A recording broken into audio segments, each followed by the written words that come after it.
Hey everyone, welcome to the Withering Effect. Today is episode 29 and the date is January 26, 2020, and I am Duds, or Duds versus known to the rest of the interwebs. And I am Jimbo, aka Jimbo Slice 23, and we have guests today. Why don't you go ahead and introduce yourselves? I'm YDYT. I make Redstone videos and Let's Plays on my channel, which is just the letters YDYT. It's pretty easy to find. I mainly design redstone doors and build things from movies. Yeah, that's about that. Awesome. Cool. And I'm Cass. I have a YouTube channel as well called Maizuma Games. I really love Redstone. I love Minecraft in general. I do other games as well, but I really like to focus on technical stuff. I love survival as well. And yeah, that's the kind of thing you will find on my channel. Yeah, you guys are awesome when it comes to Redstone. I know YD only talks about doors and stuff, but watching the videos and stuff is just way over my head. Yeah, we're gonna start. Yeah, go ahead, Jimbo. I'm sorry. I've watched her stream quite a few times, and it's hard to wrap my head around how fast she puts these things together too, and how she just keeps an eye on all the ticks and everything. I'm like, man, that's it's way more advanced above my field, that's for sure. It's just practice. You gotta spend time with it. But like, 3 years ago I couldn't build a redstone door, so, you know, it's just time. You say this, but I remember making a slime block elevator for my guy a couple years ago, and I was counting ticks on my toes. Just to get the timing right. It was a lot around it, but let's start with what we've done this week. I've done very little Minecraft, so I'm going to start first. The only Minecraft I really did this week was I cleaned up all my loose shulker boxes around the base. I did do some measuring for a carrot and potato farm, which I might be bringing this week. I had to take a break from the scripted episode just because I was getting bored out of my mind. So I hopped on the server, and I'm still getting that like frame drop issue, so I really can't wait for Optifine. But yeah, other than that, I finished the drywall project in my actual house, which I'm excited about. Now I don't have a giant gray wall. So It come out good? It came out very good. It looks like a closet now. Good. Yeah, how about you, Jimbo? What did you do this week? Well, I've actually been playing Minecraft a good bit this week on the Ripple Effect. I say we, me and Winter. Winter's helped me out in this tower design. And I'm going to build a tower, and he's going to put Iron Golem Farm in there. So that should be a lot of fun. We've been working together, chatting, hanging out and stuff. I also had to, I made a video with a friend of mine, Leave. It's Minecraft Noob versus Pro. Okay. So he's labeling me the pro now. I was gonna label you the noob. What the heck? Yeah, right. I'm like, dude, I'm a low tier pro. So if this is am I the only guy you can find? Anyways, we did that. That was a lot of fun. And yeah, I plan on recording this tower episode here soon on the Ripple Effect server. So stay tuned. Awesome. How about you, Cass? Well, recently, I don't think I've been doing a lot of Minecraft recently, but that's usually what I do. In January, up until maybe February, I take a little bit of a break because I don't know, I can't help myself, and sometimes most of the time during the year, I do projects that really consume my mind. Yeah. I can sometimes I'm really passionate about this game. Sometimes I can't sleep because I can't stop thinking about projects. And this is the kind of level I get to the game. So I really need the break, and this is the time I'm taking a break with the game for now. Breaks are awesome. I 100% agree with that. I think me and Jimbo have been fighting through the burnout the last month or so. So we kind of just got over it. So this week I haven't really done any work on doors because the previous week I spent like 14 hours in one day designing a door because I ran out of time for it, and it was for a competition for Cass actually, and so I kind of had to grind that out, so I'm burnt out on doors. But I've been occasionally logging into the Ripple Effect to dig some sand and gravel there because I'm building a Death Star out of concrete, but like it gets a bit boring. So other than that, in my survival single player world, I've been building 250 by 250 circle of grass because I'm building Isengard in that world from the Lord of the Rings, and it's just a lot of grass placing. But luckily, I learned about grass farms recently, so that's made that a lot easier. I have never heard of a grass farm. I did see your thing go out for the stream, and I was upset I missed it. But yeah, a grass farm? What the heck? Okay, so basically, this isn't very well known, but if you use a hoe on coarse dirt, it turns it back to dirt. So you can duplicate gravel, and then use 2 gravel and 2 dirt to make 4 dirt, or to make 4 coarse dirt. Then you till that 4 coarse dirt, and now you've got 4 regular dirt. So then you use that 4 regular dirt and 4 gravel to make 8 coarse dirt. Then you till that 8 coarse dirt, and etc., etc. And then you basically just have infinite dirt. Yeah, I knew about making coarse dirt with gravel, but I never knew tilling it could turn it into dirt. Nor did I. I learnt it. I was just like getting down the YouTube rabbit hole, and I found an El Mango video from like 2015 about it. So I managed to manipulate it into a working farm, and yeah, seems pretty good. Daggone. Now this grassy area, is that where the tower is that you made? Yeah, it's the Tower of Orthanc from the Lord of the Rings. It's the tower that Saruman's in, if you've seen the movies. Oh, it looks amazing to build. Well I'm glad you like it, yeah. Yeah. My tower's nowhere near that size, by the way. So if you're looking for a good tower, look at hers. Jimbo, you saying you have a tiny tower? Well, come on now. It's not that big. We'll leave it there. I couldn't help it. I am definitely like the mental capability of a 5th grader. Great timing. There's a Prototech grass farm as well, right? By Ray. Really? I don't think I've seen Ray's one. Yeah, it's awesome. I haven't seen it. I'll have to look it up. His farms are usually really good, so I'll see what he did. Did you guys see that? I have not seen it. I mean, I never heard of a grass farm till now. It's really awesome. They use Enderman, like the ability that Enderman have to pick up grass blocks, and then they have like kind of a spiral build that's mostly vertical, and then I think the grass gets replaced by dirt blocks. It's very complicated, but I think it's an awesome project. Really, really cool. I have to find that. Interesting. Yeah, it does sound pretty cool. I mean, there were a couple months ago, I was begging for grass on the server. People just kept giving me shulker box full to shut me up. Wish I would have known about that. Do you guys have some sort of exchange, like a trading system? Do you guys, hey, I want some resources. You guys want some other resources? Yeah. For the most part. We have like shopping district, but like nothing explicitly that there's a trade rate per se. Yeah, it's kind of like trade for what I need or diamonds. Yeah. The grass for me was just to shut me up. Yeah, not everything's for sale. I guess if you did want something in bulk, you just ask another server member and they'd, kindly trade. With that, let's get into the news because there's not a lot of news, so we're going to fly through it. 115.2 is out, and that's the last of the 115 updates. Per a tweet I think I saw from one of the devs, that they're already on to 116 or the Nether update. I'm super excited for the Nether update. What about you guys? Is there anything in particular you're looking forward to? Oh, the Nether forests. I really want to see how they implement trees, and I see all the different kind of mushrooms, just new blocks in general, man. That always excites me.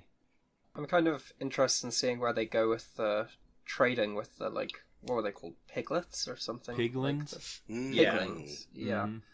Like, I'm hoping that that's well implemented and it's not just like, these are villagers, but look different. I want it to be like something special about these that distinguishes them, basically. Good point. I was just really hoping for the coarse flower trade, so I don't have to grind any more digging up coarse plants. I'm excited for the blue flame. I really hope the blue flame has some kind of other abilities than regular fire. I don't know, maybe it can turn water into ice faster or something. Oh, this would be cool. So that's kind of what I'm hoping for. But I think it's just going to be a flame in a different color. Who knows, maybe Mojang will listen to the podcast and take your suggestion on board. I don't know. For 29 episodes now, I've been yelling about getting a red dragon, and they won't give me my red dragon. Oh, that is true. The other part of the news is that Jeb has come out in a tweet about the mountain biome, saying it's going to get done this year. Kind of feel bad for him because he was just kind of wishing people Merry Christmas and got bombarded with, when's the biome update? Yeah, I thought that was supposed to be after 116. I guess did it too. Could still be. Depends on when 16 comes out. Well, I mean, we have two most years as of late, two updates. So 117 I could see coming out in December 2020 maybe. Yeah. Well, they're definitely going to try to get 116 out before Minecon, right? Because obviously they're going to be announcing 117 at Minecon like normal. Yeah. Yeah, it shouldn't be too long. No, but that's kind of it for Minecraft news. Unless you guys got something else you want to talk about. Yeah, I wanna mention a little bit. I want to talk a little bit about this Nether update. Okay. I think more things can change with the way we play the game. I think the Nether dimension is a place where nobody wants to be. Once you get there, there's not a minute you want to be there. You can't wait to get out of the Nether. It's a boring place. Yeah. You don't have any references. If you get lost in the overworld, there's always something you have as a reference. Hey, I crossed this biome, I crossed that biome, I saw that tree. But now there's nothing like this in the Nether. And now things are going to change. We're gonna have actually interesting biomes to visit. Maybe, I don't know. I think that the gameplay itself it's almost like a quality of life improvement, in my opinion. What do you guys think? I agree 100%. I think originally the Nether was designed so you could get lost and confused easily in it, and I think they're realizing that that was a mistake, like you said, because once you go into that, I think I mentioned this on the last episode. Nobody goes into the Nether with being in the Nether. You go there, you build a Nether hub to design to look like the overworld, so you don't get killed by ghast and zombie pigmen. Yeah, and you gather resources, and then you get out of there. But now, hopefully, the Nether will be a place you want to live. Are the beds still going to explode in the Nether, or can you put it build a base in the Nether now? Live amongst the piglins in your gold armor. I think a whole new world. I think they wanted to change this thing with the exploding beds as well, but I'm not sure. And the piglins, I think they're going to do trading as well, right? Yeah. Oh, as far as I know, you throw them gold. You throw them like a gold ingot, and they throw you something back. No one's sure what that is, but yeah. The thing I was thinking could be bad now that you talk about it in this way, though, is if 116 does make the Nether into a much more inhabitable place and people choose to live there, how's that going to reflect on servers? Because on a lot of servers, people's Nether portals, there's a Nether portal 20 blocks down the tunnel very often, and it could, on servers, people's bases could, if, for example, when 116 comes out, a lot of servers, I imagine, such as Hermitcraft, for example, will probably be resetting, and a lot of them will want to do stuff in the Nether, and I'm worried that it would reflect in really small areas for everyone. Obviously, that problem isn't reflected in single player, but in multiplayer, it could just become too cramped. Very true. My only thought against it would be hopefully they didn't change the Nether ceiling, how you have that good what is it, about 40 or 50 blocks of netherrack before you hit the bedrock ceiling, where you could kind of still fit another hub in there without hopefully ruining the biomes down below. But I got a feeling a lot of people are going to be playing there. Some people might just go and strip resources, but just goes back to my idea just do command block teleportation, save the Nether. Yeah, that's it. # save the Nether. Another thing you got to be worried about is when you're building. Say you build this big castle in the Nether, you're just getting it going, you're in the flow, and then someone pops into your base through a portal and says, "Hey, my base is on the other side of the world. You got to move your castle. I got to put my portal here. So that might be something else you get. You got to watch where you're building because of all the coordinates, the differences. Yeah. And that's why I'm hoping that they keep the nether ceiling a good chunk, so you can still do the tunnels and stuff up there. It shouldn't matter that much about the tunnels because you can now have a working nether portal above the bedrock. So all hubs can be just above bedrock now. You don't need to put them in the netherrack at all, which is obviously easier because there's none of this bridging over lava or anything to get where you need to. Mm-hmm. Now, is there build height in the nether ceiling? Yes, 256. 256 still? Okay. And the bedrock, I believe, is at 128. So there's a lot of space up there. Yeah. Mm-hmm. Sort of unintended change, because Minecraft used to have the 128 blocks height limit, and then they changed it, they doubled it. And I think that when they did it, like the nether, we got all this free space there in the process. Yeah, they just didn't increase the bedrock height. And I think it's good that you've got that space. But it's awesome. As a Java player, that's awesome. Yeah. Because, let's face it, gold farms above the nether. Yeah. Way easier. To be honest, at some point I started to question how useful it is to have the bedrock ceiling. What do you guys think? I think it's cool because of like the ability to put a gold farm and stuff up there. But like the fact that it's actually bedrock doesn't matter at all. Because I think that in the current version it takes like 2 minutes to set up a machine to break the bedrock. That's fine. In a couple versions of the past, it's been a nightmare, and then there was some where you just had to grow a dark oak tree and it would break the bedrock. So, like, bedrock's never really been an issue with it being there.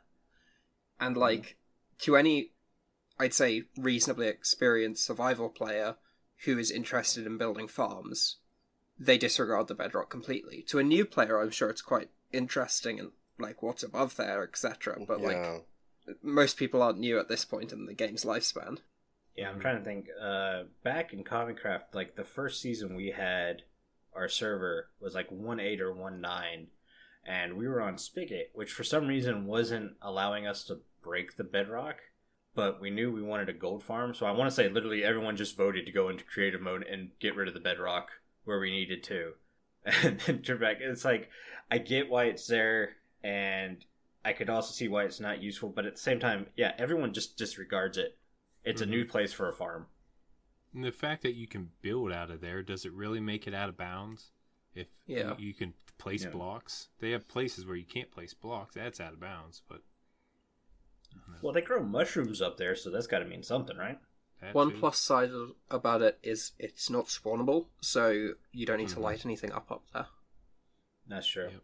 Unless you get lost. Really easy. Yeah. So if anything, you want to light it up just to make a path. Yeah, that's true. The one thing I'm not really easy about it is the fact that mostly we have access to that awesome area because we find bugs in the game. Let me be honest. It's the bug that we use to break bedrock is very easy to fix. So basically, we are dependent on the fact that some people are still reading the code and trying to crack this thing, and then we have access to the nether. We can break the ceiling, but at some point maybe they will change their minds. They will say, hey, no more bedrock breaking for you guys. So this is what I'm afraid, because we are going to lose something really awesome if they do this. I mean, I feel like they've done that in the past though. Like, so they intentionally patched out the dark oakwood one, which was the one you did in like 1.9, I think, which was you grew a dark oakwood tree on top of a dark oakwood tree, and for some reason the leaves would go downwards through the bedrock, and they patched that exclusively because it was a bedrock breaking thing. So, and everyone was like, oh no, they've removed this, and then someone found out about the dragon egg thing, and then people used dragon eggs, and then they patched the dragon egg, so then someone found out about the current headless piston way, and I feel like even if they do patch it, we've shown so many times that we want that, and then we're probably going to figure out how to do it again, that maybe they won't patch it this time, if that makes sense.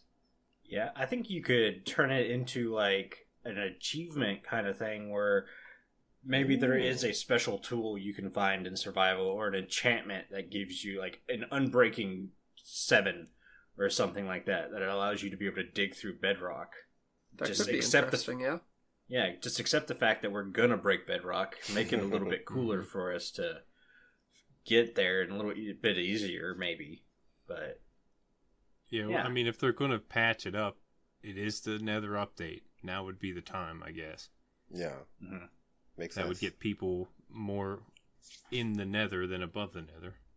There's one thing though, if they ever allow us to mine or whatever the bedrock blocks, they will never drop the blocks. This could be possibly game breaking, right? Yeah. Yeah. No, I agree. Like, the block shouldn't be an item you could pick up. That would just make any farm that you farm something with a wither so broken. Besides all the pranks on public servers and yeah. Definitely not. But if you guys are good with Minecraft news, we're going to go ahead and move on. Good. Good? Yep. All right, we do have a listener comment, and I say this every time. I'm so sorry if I mispronounced your name. I am very lackluster when it comes to this, but Paige Ramel left a comment on our YouTube channel, but also joined our Discord and left a comment, and it's kind of long, so I'm going to try to read through it, and then we'll get to talking about it, because it's a really cool idea. He says, "Hey, just watched episode 9 about updates that changed Minecraft, and your discussion about putting Minecraft or magic in the game really stuck out for me. I had some ideas on how it could work." He then says there could be a block/station, I'm guessing like a Minecraft table or something like that, like a crystal ball or something, similar to the enchanting table that you would have to use to learn spells. The spells would cost levels, just like enchanting or repairing, so players would have to choose between spending their levels on enchants or spells. And to balance the spells out, instead of consuming mana or MP, they could have an item consumption, like a bow uses arrows, for example. Maybe you could learn a fireball spell that would cost 30 levels to learn, like how enchanting works, and the spell would consume like 16 coal per cast. Maybe you could get a levitation spell that could use phantom membranes, a fall damage spell that uses slime balls. And that's it. What do you guys think about that? That is pretty neat. That's I think he's on to something there. There's I like the crystal ball idea. I really like that. How he mentioned the station looked like a crystal ball. And yeah, the levels, that makes sense. Different items per spell. I mean, it works. I like to see it. I think it sounds pretty interesting. It sounds kind of like a combination of like a bunch of different magic mods that have been out there, I guess. Because you've got like ones that like give you specific spells, and then you've got ones that cost items and whatnot. Obviously, I feel like it's not something Mojang would ever add, because magic mods, for example, have been in the game since, I don't know, I've only played modded since 1.5, and I can remember magic being a thing around then, and Mojang have never even suggested they'd be interested in adding magic, but like, it definitely sounds like an interesting idea, and if a mod, for example, were made out of something like this, I think it would be a cool kind of Vanilla Plus kind of thing, because it doesn't sound like it's full-on, like Thorncraft, for example, where your whole game has to revolve around the magic. This just kind of sounds like it's a little extra, which I think is the way to go with these kinds of things. So it sounds very interesting to me. How about you, Cass? What do you think? I don't think I have a very popular opinion on this subject, but really I believe that vanilla Minecraft is ready for magic. I've always wanted to have some sort of magic thing that the player can maybe, I don't know, throw fireballs, or as mentioned before, levitate or something like that. I don't know. I really like that kind of stuff, and I think it suits Minecraft. I think I'm right there with you in the fact that, so we have this combat update coming up, and on one of my podcasts I talked about upgrading armor and weapons, and I think magic could like slide in there perfectly, and the way he has it set up I think makes a lot of sense. So let's say you spend 30 levels and you get the quote-unquote fire charge spell cast.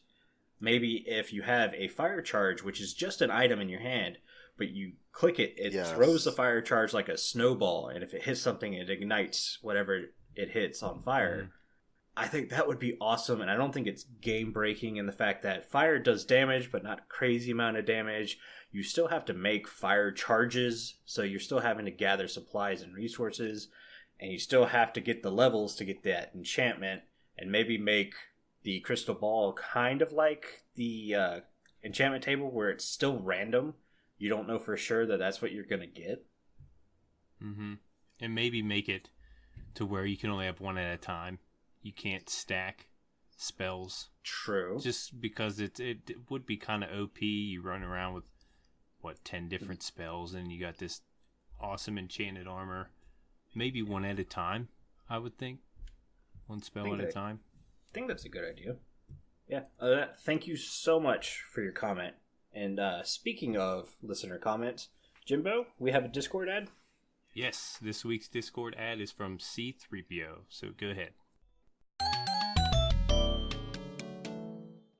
Hello, interwebs. I'm C3PO, a member of the Withering Effect Discord. A great place to talk to fellow like-minded Minecrafters and to get to know the people from the show. Sometimes there are even puppy pictures. Don't delay. Join the Discord today. Link is in the show notes. Toodaloo! Duds made me say that.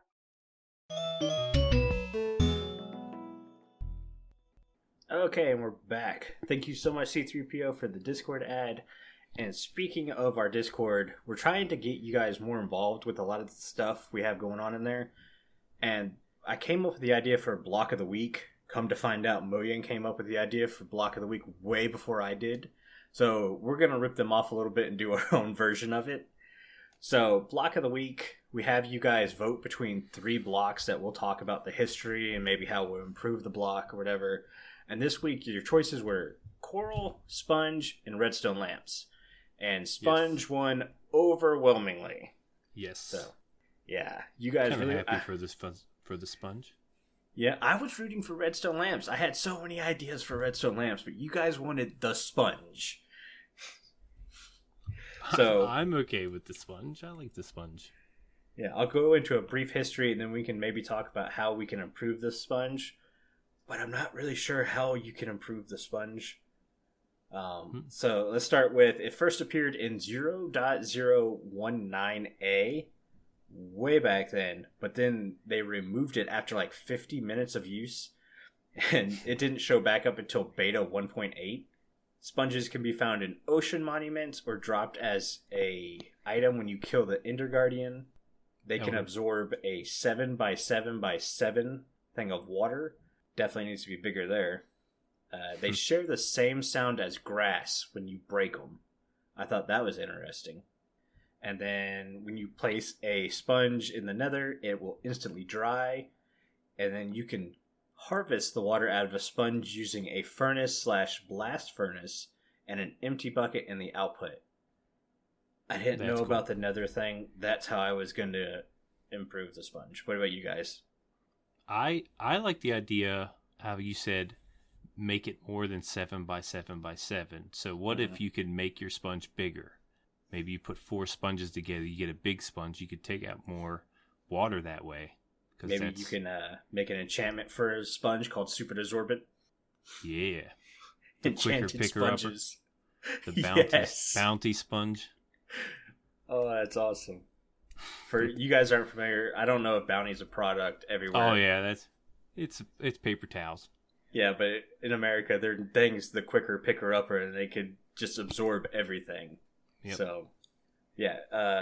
YD, how about you? What do you think you could do to improve a sponge, or do you think it's fine just the way it is? I have 2 suggestions for improvement. The first is a tool for harvest, because it doesn't have one. And it takes like 2 seconds to mine, and that's annoying.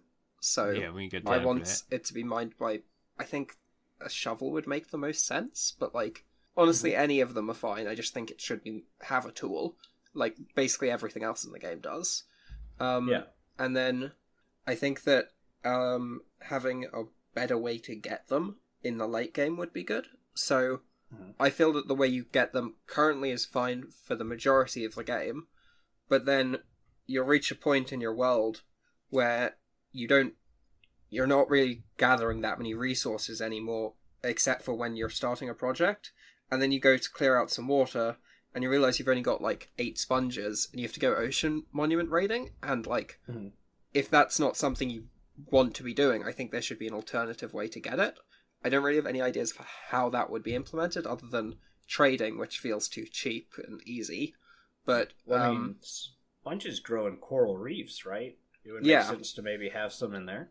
Yeah, I feel like they should keep them spawning at a rare rate, but some people just don't want to go ocean monument raiding, and if you don't want to go ocean monument raiding, there shouldn't be this block that shouldn't only be in an ocean monument, if that makes sense. Yeah. Ocean monument raiding is literally one of the only things that keeps me from doing single player worlds, because I love Sea Lantern so much. I know I'll have to make a Guardian farm, but I hate making Guardian farms so much, I don't want to do it.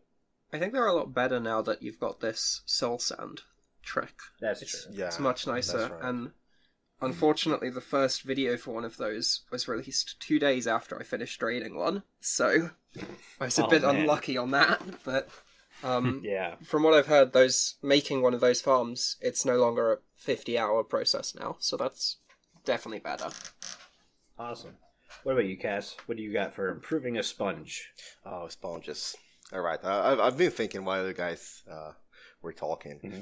So I think that one thing we could do is to add enchantments to sponges. About the tool, YD talked about that. So I think a tool we could use to harvest sponges could be shears. Mm-hmm. Yeah. Yeah, could work. I'm down with shears. Yeah. Shears could work. And definitely gives another use for shears. Yeah, and I thought of 3 different enchantments that sponges could have. I would like for every item in the game to be really renewable, and if you want to farm it, there's a way to farm it. And of course, it's not true for everything. It's the way that the game balances out. So, one enchantment I thought about is an enchantment that gives the sponge some sort of unbreaking functionality. In the same way that sometimes when you use your pickaxe, there's a probability that it's not going to lose any durability. There's a chance that when you use your sponge, it's not going to be wet, so you can use it again. Oh, that would be awesome. That's enchantment number 1.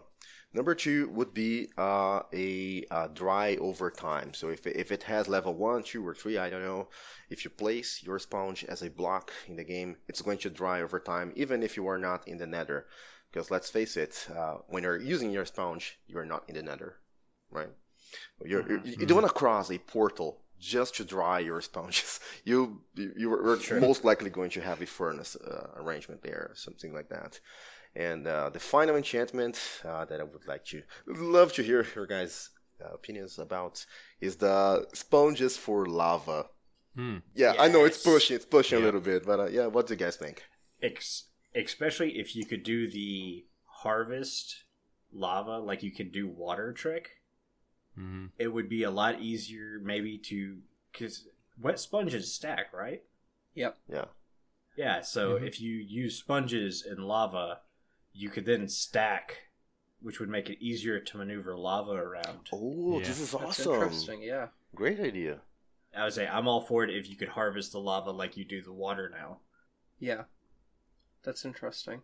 The one thing about these kinds of enchants is I feel like it would need a major overhaul of the whole enchanting system, because we don't have currently any blocks that can be enchanted.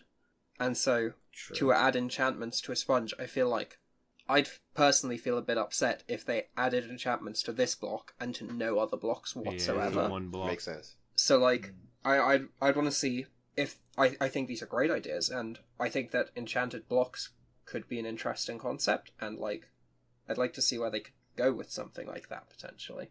With other blocks. YD just opened up a can of worms and kicked us in. No. I agree 100%. You can't enchant one block without the others. But I don't know, what other blocks could you enchant? What would be... Slime blocks? Maybe they're used for other things in building. Make them True. more bouncy, something like that. Ice, so it doesn't melt under the sun. True. You could maybe have an enchantment that you could put on any block that would make it immovable. Oh, I like this. That, So that, oh man. like, so personally, when building doors, I don't use slime blocks unless I need to use slime blocks because I don't want to have any obsidian around, like, the edge of where those blocks would have to come out of the door. And so, like, if I could make those blocks immovable, then that completely negates that issue. And I feel like it would make seamless redstone completely different. At the same time, it would be cool to also be able to enchant, like, obsidian to be clear like the, what is it, the barrier block. Ooh. So a way to get barrier blocks in survival mode? Invisibility potion. Except on a block. Kind of, yeah. Oh man, The rabbit hole. I believe people will do a lot of pranks with this. Imagine you place like an invisible wall when people were doing elytra. Man, it's going to be messy. Oh. I'd encase Jimbo's entire base, and it'd be worth it. I probably wouldn't catch on for a long time. He'd be like, what the heck is going on? Like it's a glitch at my base, guys. Restart. We gotta restart. It's so mean, but it would be so fun. Oh yeah, that'd be good. But I think we'll go ahead and call it. That's it for Block of the Week. Hopefully you guys enjoyed it. We'll have another one coming up. I think Carl said every Thursday we're going to be posting new blocks for you guys to vote on. So keep an eye out for that on the Discord. And we're going to our main topic, which is basically our guests. With the lack thereof of Minecraft news and updates and stuff. Kind of going to decide to focus on you guys. So I hope you're okay with kind of being thrown through the ringer interview style. First, we're going to hit up Maizuma Games, or Cass. We're going to ask you a bunch of questions about some stuff. I've got a couple. We'll start with, how do you come up for some of your ideas? Because if you guys haven't watched, his redstone ideas range. Granted, you had like 3 storage room designs for a while there. And you just kind of kept improving on top of it. So it kind of felt like you had the idea to improve it. You just didn't want to put all the time into it. And then you're like, nah, I'm going to put the time into it and fix it. Oh. But then you have the storefront design is what I really liked watching. Because I'm very big into automating for automating sakes. Like, the storefront design, most people don't do that in Minecraft. You can just say, hey, put 3 diamonds in here, take a stack. You're like straight up redstone ratios using shulker boxes and stuff, and it's insane. Oh, that was so much fun. That was so much fun.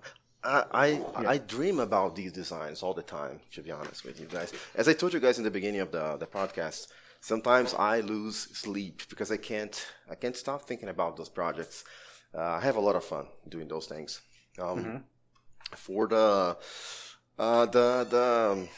storage system has a little bit of a story to it.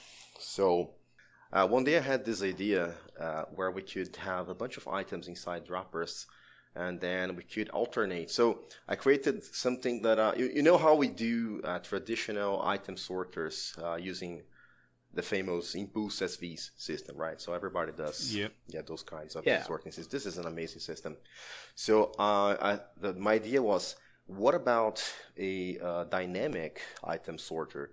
So a system that basically allows us to change the item in the item sorter. So that was my first idea. A lot of people really loved that idea, but there was one really real big flaw with the system. It changed randomly. So yeah, if you had 2 items, it would work really nicely. But if you had a bunch of items inside, there's a chance that the items you were trying to filter for are never ever going to get a chance to be inside the item filter itself. So it was my first idea. So when I presented the system, of course, I showed everybody, hey, those are the advantages and those are the problems. And after that, a lot of people, really a lot of people started contacting me. Hey, how about that? How about that? With a lot of ideas. And I never really improved that system for, I don't really know the time, maybe for 2 years.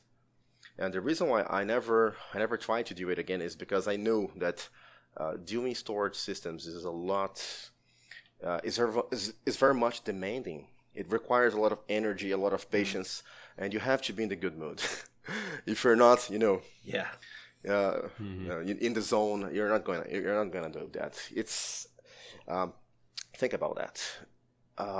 You have to place a bunch of items, and if it fails, you gotta place all the items again. I don't want to get too much into the technical details, but it's really annoying working with those kinds of things. But this year something changed. I don't know what happened to me, but then I decided, hey, I'm gonna get this right now. Everybody wants this system. I get DMs about it all the time, and then it's time to really do something else. And then I came up with this new system using minecarts.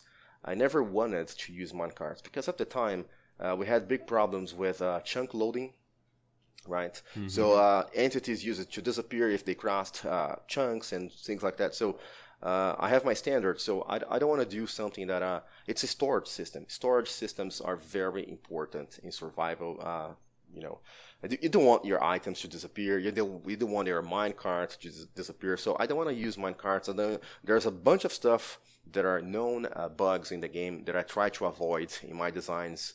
YD knows that. YD likes to do piston doors, and you know that piston doors can be directional, right? Oh, yeah. So, yeah. Too many designs I've built and then been like, this is amazing, and then I just turn it 90 degrees to check it still works, and it just doesn't.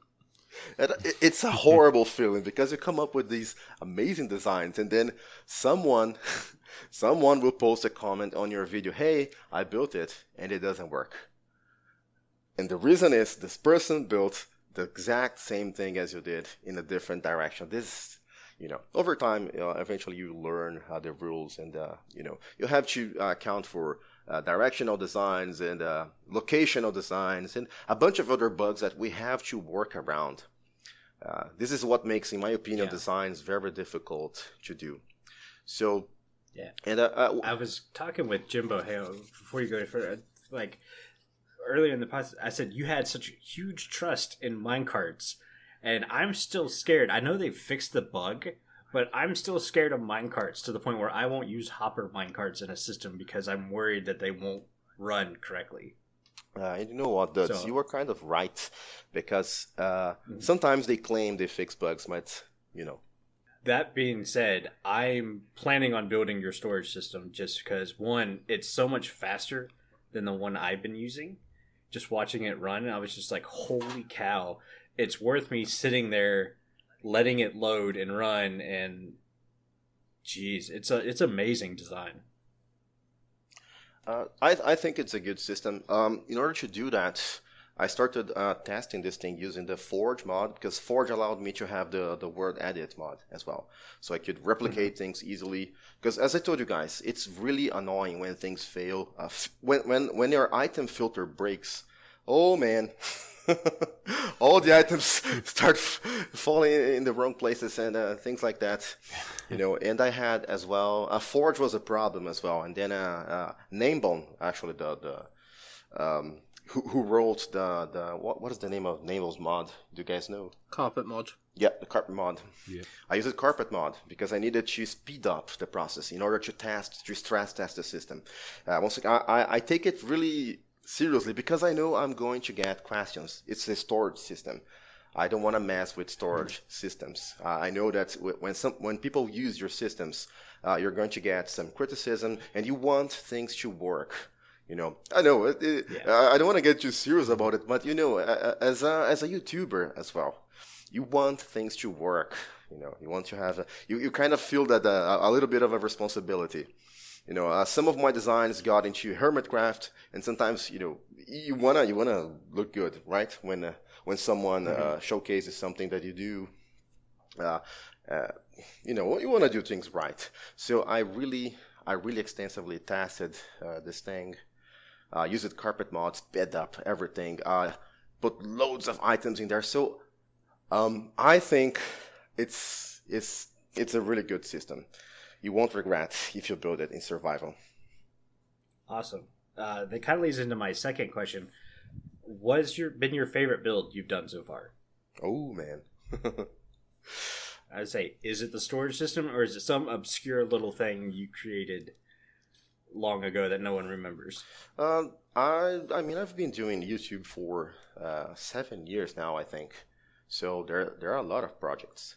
I think I could maybe mention one project for maybe 3 or 4 different areas that I really love to work. The storage system is really, really something I love. I have worked many hours on that. People who follow me on Twitter, they know I always post pictures of the progress I'm doing, right? Yep. And so people know. People know how much I worked on this. So I love this system. I am really happy with the final result. This is for, I think this is the survival category.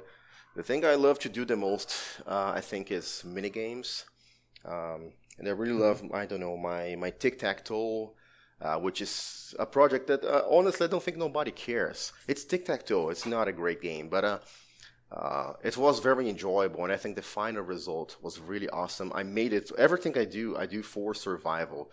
So you see a lot of designs. So people want to do mini games. They do things that require you to fly, so you can press a button at the top of something, you know. And I add a little remote control, so you can have your tic-tac-toe somewhere, and you can press a button that can connect to this thing through a single wire, so it doesn't look like spaghetti. And you know, I did Connect 4. The thing I love the most, I think, is mini games. But they also, of course, they require a lot of work. And to not extend myself too much, I would like to mention that one project that probably nobody knows, but at the time it was very original. I think it's the most original thing I have ever done, and nobody has ever matched this project so far, at least. I think it's called Flame of Hope. Flame of Hope is how can I explain that? Imagine a light post, so like a fence, and then there is another rack block on top, and then I light it on fire, and then you can press a button and it hides. This, yes. Yeah, you can hide it inside the floor, completely seamless. And when you press the button, then the torch appears and it lights up. It's amazing. It's really, really awesome project. Oh, that sounds cool. Yeah, interesting. I'll have to look. I didn't see that. I saw your tic-tac-toe one, and I thought that was really cool. I thought about putting that on the Ripple Effect server. If I was able to follow the directions, it seemed like I should be able to do that. But yeah, I didn't see this one, and I'll have to go look for that because it does sound really cool. I think I made this one 4 years ago or so, and the mechanics that make it possible, I don't think they exist anymore because there's this bug now that we can't shoot fire charges through blocks from the floor anymore. Yeah, you get comments that it doesn't work now. No, it was never a tutorial. It was just a showcase video. You know, look at this. Oh, you know. Okay. I don't think I ever made the download available for people to do. It was just, you know, enjoy the video. There's a very positive message in the end of the video as well. I was just in a great mood when I did the project. Oh, awesome. I have one final question. What is your favorite redstone block? / if you could change one redstone block, what would it be? Oh man, there's so many things we can. Simple things like redstone torches. I think we should be able to place upside down redstone torches. A bunch of stuff. That would be cool. Yeah. Yeah, this is something that I have discussed with some people from the technical community, and I know that for a fact that this is not necessarily a popular opinion, but I really think we could have a block placer, a dispenser, for instance. A dispenser could be a block placer. Some people say it would break the game. Oh, if you can place blocks. And mostly the argument people use against it is it's going to make things really easy, or I made an awesome project that's going to become useless if you have a block placer. But I think it's going to open so many doors. Yeah. Mm-hmm. I mean, I kind of agree with you. Every time Mojang makes a change that breaks Redstone, usually within 3 months, somebody's already found a better, easier way to replicate the farm or mechanic that was being used before.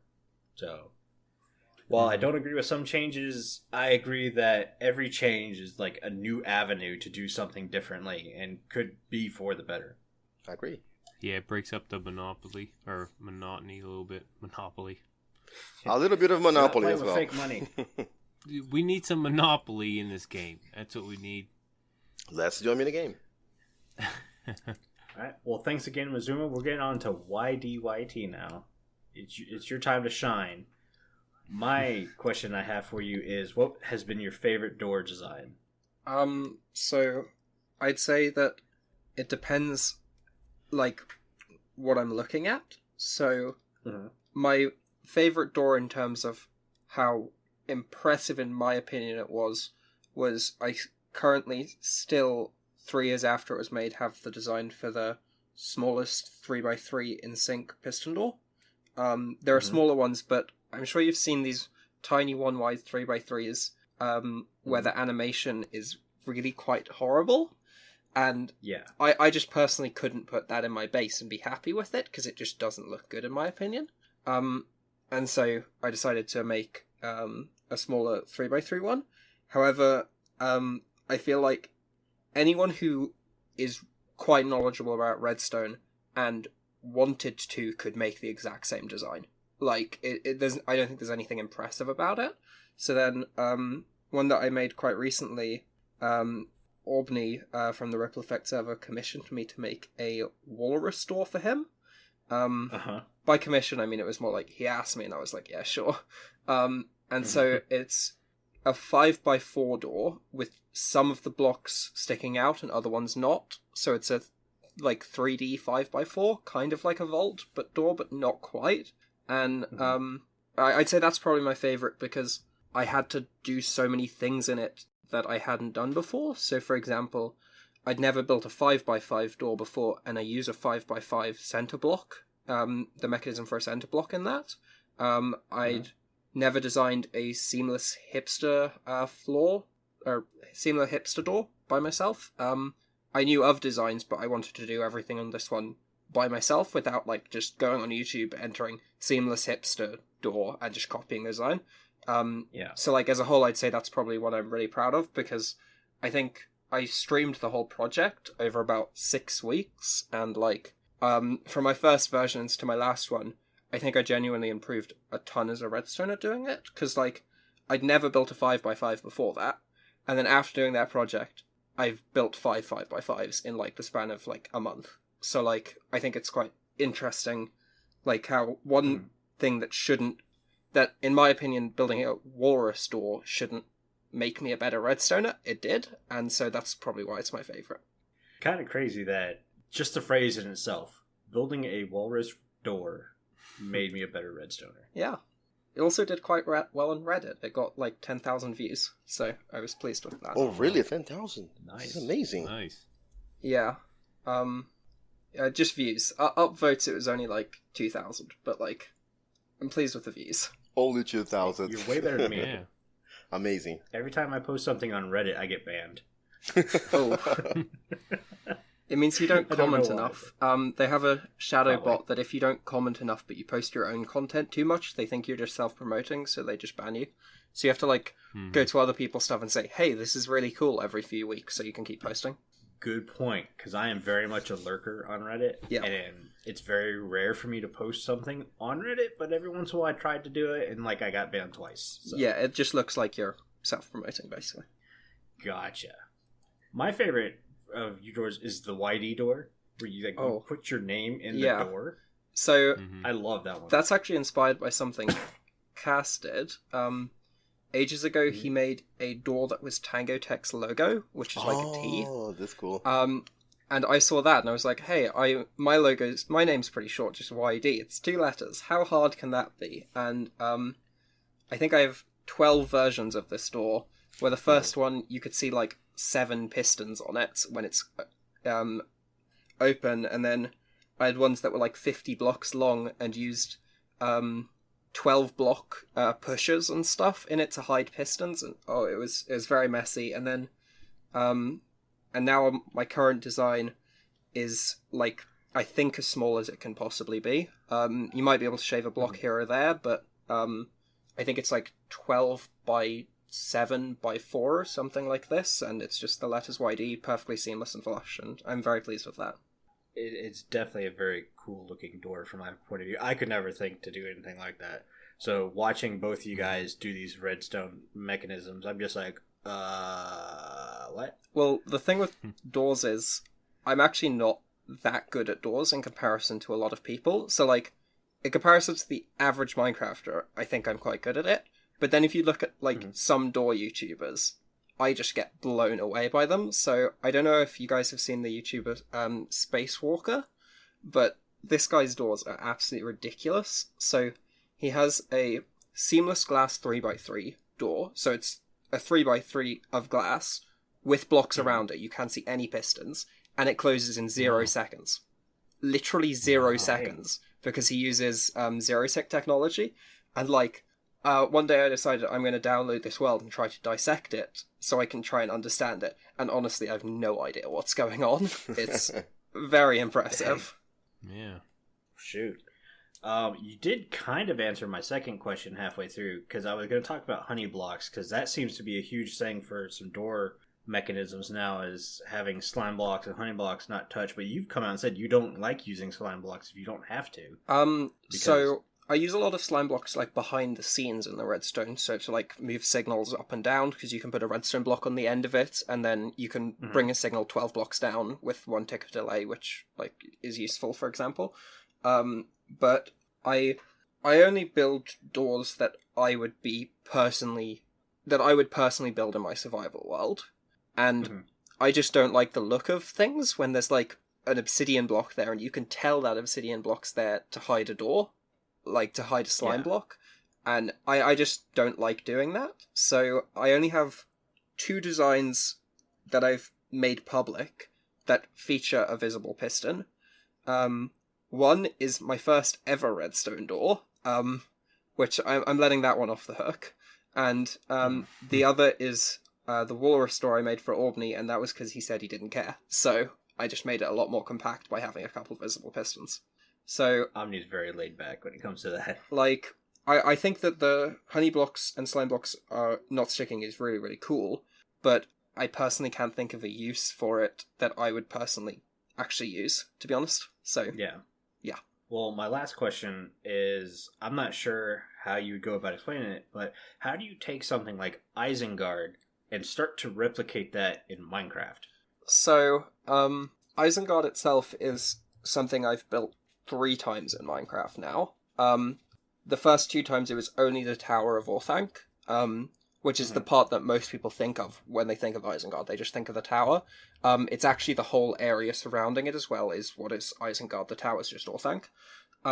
Yeah. But it's the first time I did it, I basically just went into Google and I just typed Minecraft Isengard and just looked at a bunch of designs and then found one I liked a lot and basically copied it, but like adjusting here or there where I thought this looks better if I do it like this, for example. And so I did that, and then what I then decided to do was to take my first design there, which was mainly someone else's with my own spins on it in places, and basically I looked up every like concept art and drawing of the tower I could find and thought, how can I make what I have here more like that, and basically just tested a bunch. I don't think it's possible to do this kind of thing in survival. I think it has to be done in creative. Like, maybe you could in survival if you have a lot of patience, but I don't have enough patience to do that, because sometimes you have to move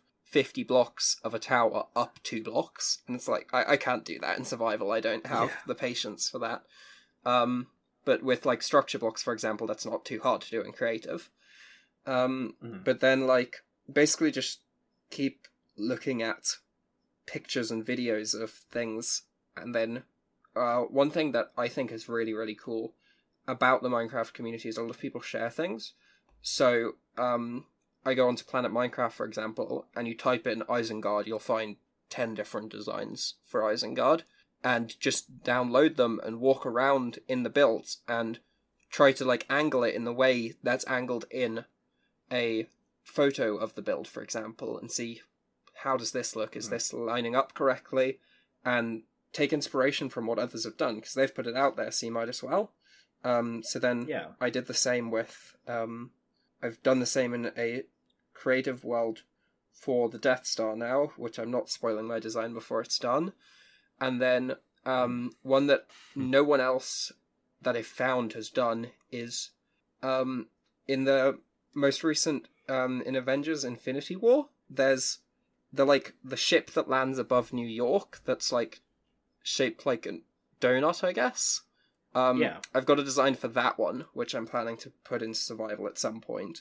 I don't even know what that thing's called, so I don't even know how to find if other people have made it. But that one I had to basically just look at all the pictures of the movie that I could take, and it's probably less accurate because that thing's not on screen for very long. But yeah, it's basically just look at it a bunch, test it in a test world for a lot of time, and then one thing that I think is definitely important if you're doing things in survival on this scale is the use of something like Schematica or Lightmatica to be able to put like a projection of where to place the blocks in your world. Because the first time I built it in creative and I didn't know about Schematica, so I did it manually tabbing between two screens, and I definitely would not recommend doing that because it's going to take like much longer. So the most recent time I built Orthanc itself in my survival world, I did it in, I think, 14 hours. Whereas the first time, I think it took me months. So it's you get more efficient at things, and you get to look at them better. And I think that's everything. Yeah, it's still 14 hours is a lot of time. I mean, it's a lot of time relatively, but it's the actual tower is the shortest part of this project. So so far, I've if you want to see photos of it, I believe there's photos in the creations channel in the Discord server. That's a plug for your Discord server there. But yes. What I did was I dug out a 50 by 50 hole, built the tower. That I did in 2 days, I think. And then I had to TNT a whole 300 by 300 area around it, because I'm building the whole of Isengard this time. TNTing that, I used just regular TNT flying machines. I didn't want to use a World Eater, because I didn't want to risk it getting anywhere near the actual tower I'd already built. And that took a week of AFKing. And then I've now been working on dirt for about a month and a half. And I think I'll finish the dirt tomorrow. And then after that, I have to design a wall that I can properly manipulate into going around a circle, because obviously at some places this wall's going to be 1 wide, and in other places it's going to be 12 long, because it's a circle, so it's going to be kind of awkward getting that. So I'm not sure how I'm going to do that one. And then I've got to build paths, which should be the easiest part of the whole project. And then I'm doing custom trees for the whole thing, and that's going to take me... I don't even want to think about that actually right now, but... So basically YD's time is now taken up, guys. Yeah.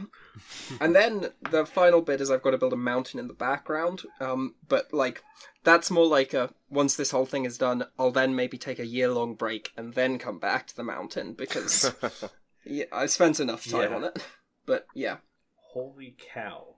Yeah, I wish I took a year break before I built my mountain. So it wouldn't be a bad idea. Yeah. That's all the questions I have. Jimbo, how about you? You got any questions for our guests? No. Pretty much, I don't know, I was just going off of your questions, actually. I didn't get to write down any. No, that's perfectly fine. We're running a little late as it is, but I wanted to thank you guys again for stopping by. It's super late for these guys. So I said guys a lot right there. Holy cow. But yeah, it's, 1 a.m. for you guys now? It's 1 for me. It'll be 11 for Cass. Yeah. 10 for me. Yeah. Holy cow. So I'm going to go ahead and wrap this up, let you guys go. Again, thank you so much for stopping by. Jimbo, do you want to go ahead and read us out? If you like the show, you could share it with your friends and on social media if you listen to Spotify. Follow us, or if you listen to Apple Podcasts, leave us a nice review. Doing any of these really helps the show reach more listeners. If you'd like to get in touch with the show, send an email to podcast@rippleeffectsmp.com, tweet us, or join our Discord where you can have a chat with everyone who works on the show and fellow listeners. The links are in the show notes. Yeah, this show has been brought to you by Jimbo and myself and our gracious guests, Cass and YDYT. Thank you guys again so much for stopping by. Let's not forget about our digital producer, Carl. He helps make sure the show ends up wherever it should be and not trapped in the sorting machine of doom, as I'm calling it. The amazing music you hear in the intro and outro is created by the one and only Decoy. Everybody's social media info can be found down in the show notes. You guys have been so awesome. Thank you so much for listening and getting withered with us. You should probably go drink your milk now. Bye. See you later. Goodbye. Bye.